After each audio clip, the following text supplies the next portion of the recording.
The Chief Servant, Chairman, Northern Governors Forum. Let's quickly take from Jigawa State, Alhaji Sule Lamido.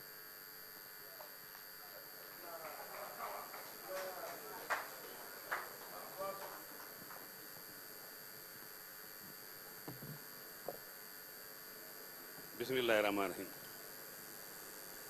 Our chairman, PDP Governors Forum, and the chairman of the other half of the governors, my good friend, I am now non-aligned. I may be tilting towards you these days. Let me, before I make a comment, say three things. When we came in, the chairman said we should observe 1 minute silence in honor of those who fought for democracy. That was under Abacha. There are also those who led the new foundation of democracy in 1998. And there are 9 of them. 4 of them are dead. Bola Ige, Senator Ella, Solomon, and Awakarimi, my brother. The others who are surviving are Alawi Kweme, Adam Chiroma, Jere Gana, Yoche Ayu. The only one standing publicly now is Sule Lamido. So, our respect goes to those who died for democracy, and appreciation for those who are actually watching how Nigeria is now evolving. Now,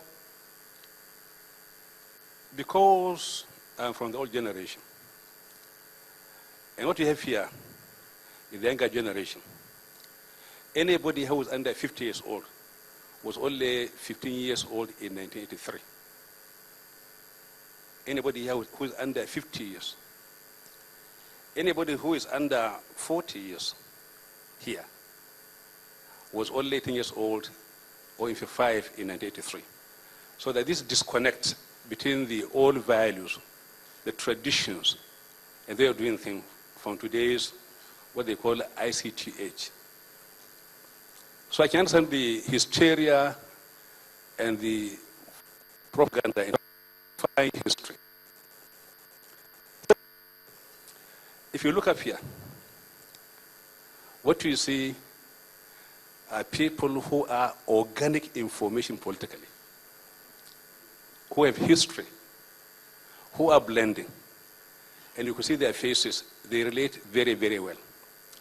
Go to any APC meeting and look at Amechi. What is in common with Buhari? And look at maybe Wamako and see what PDP did to him in saving him. How does he feel with APC? With Tinubu, who was trying to take away his governorship at the elections, at the tribunal. And so, APC, I've been saying, is a contraption. It's a formation of hate, of anger, of frustration, of envy and malice.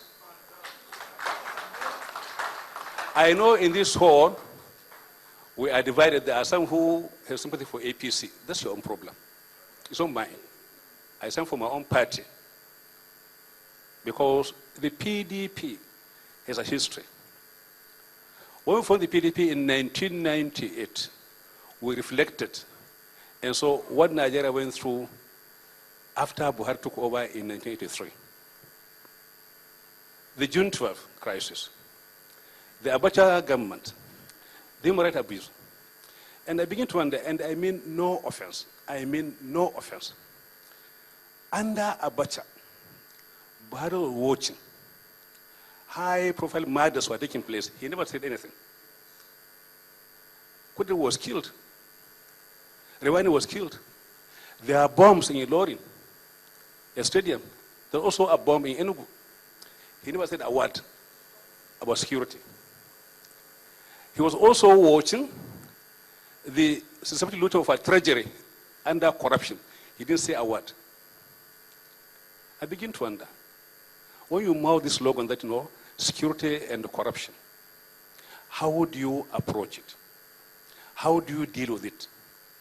Right now, in tribunals, there are APC leaders in our courts who are on bail. How would the C deal with them?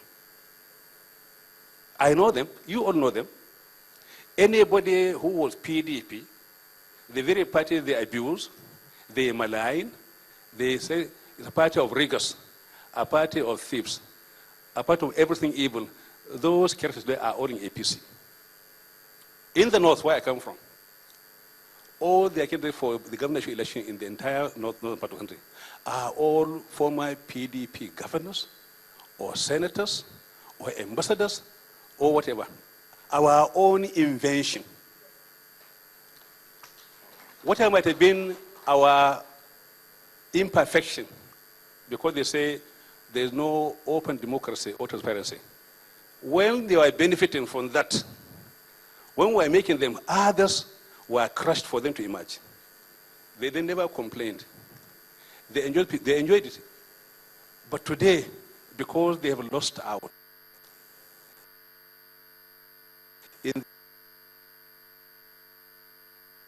because where I come from, treachery is a very, very serious crime.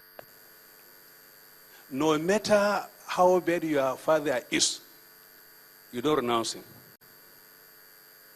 No matter how bad your mother is, she could be leprous, but then you suckle her milk in your vein. You don't say, look, my mother milk is filth. You don't say so. So today in Nigeria, the issues being addressed have been emotional issues which are religious. Main issues taken in the background. I have been saying, before you are a northerner, or a Muslim, or a Christian, or a Jew also, you must be a human being first. You must be a human being. Our business is how do we take away poverty from human faces.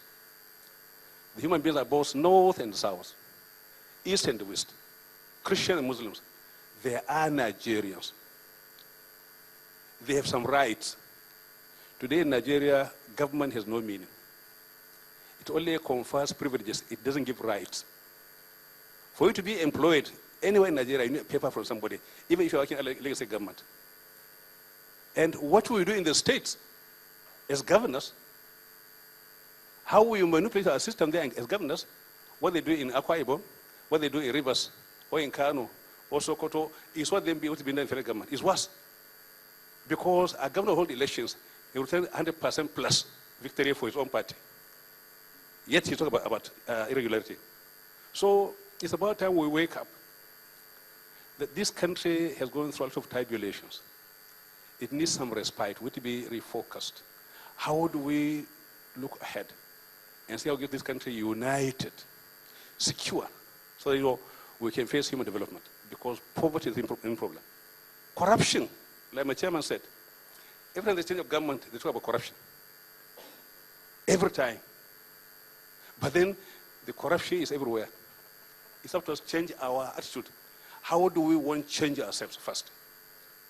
Is there in the media houses, it's effect, in government houses, in the presidency, in the boardrooms, everywhere there's corruption. It is a Nigerian phenomenon. How do we deal with it? We talk about, Zambia or Zimbabwe or what can you call it? What is it? Botswana. How do you mention Botswana as a model? If you export Idomoto crisis into Botswana, they will perish. Export Idomoto crisis into Botswana, they will perish. I mean, what we go through in Nigeria is a huge country. We are very, very resilient. We've been through civil war, fighting each other, communal wars, tribal wars, conflicts, but yet we remain a country. We are very, very elastic. Like chewing gum, it will never snap. Of course, it may be thinning out. It will mess your fingers. I mean, chewing gum may mess your fingers or your mouth, but then The country will never say because we have you. So it's up to you to change, please, this mentality. The younger generation must stand for Nigeria. There is no way a party which has no formal chemistry, which is inorganic, which came because the main driving force is to harm PDP, to remove PDP. After that, what do you do? Nothing. They have no plan. Nothing. After removing PDP, what do you do? Because they are the same PDP members in APC, the same members. In fact, to me, with all respect to them, they are the dregs of the PDP. And so, we are going through a number of difficulties. It's true the PDP, the party, has done a number of things wrong. But then the question is, what is the alternative? APC? How do you see APC as alternative? Because the same PDP. When they came to Jigawa, in trying to what they say to recruit me into APC, they all came, all the bishops, Buhari was there, Tinubu, all of them. And of course, they yab me a lot, they are yabbing me, blah, blah, so Lamido, blah. I say, when they finish, I say, look, you party of angels and saints, you say PD is a party of rocks, crooks, and thieves. Why do you want to think your own party? Why do you want me there? Why do you want me there? We've been through election with you. We defeated you. You took us to the tribunals. You fought us. Now you are coming to me, take me. How do you want a Lamido whom you claim to be a thief, a rogue, and a rigger? So please, away from this culture of hate. There are issues facing Nigeria. Issues of our unity first. The division between North and South is so thick in the air. Go to the North. People from the South are living in the North in numbers because they feel frightened. Even the lecturers and bankers.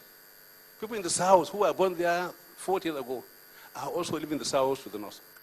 There is this danger. We better know what do we do with our country called Nigeria? If we want to remain united, we must learn to be honest to ourselves. That, we have to unite behind the country and save the country. So I'm happy, Mr. Chairman, that we're here and that we'll be able to address these Lagos, or called Lagos media, which is a high-profile media where when you want to sell yourself, you come here. But then we are selling based on facts. We are selling something factual, a reality, a real thing called Nigeria, where the PDP is not owned by anybody. Today in APC, if you're able to kidnap 2 of their leaders, the party will simply perish. In PDP, take away anybody here will survive because it is Nigerian owned. The ownership is Nigerian thing. It's a Nigerian party. It has history. It has chemistry. It has roots because it is organic.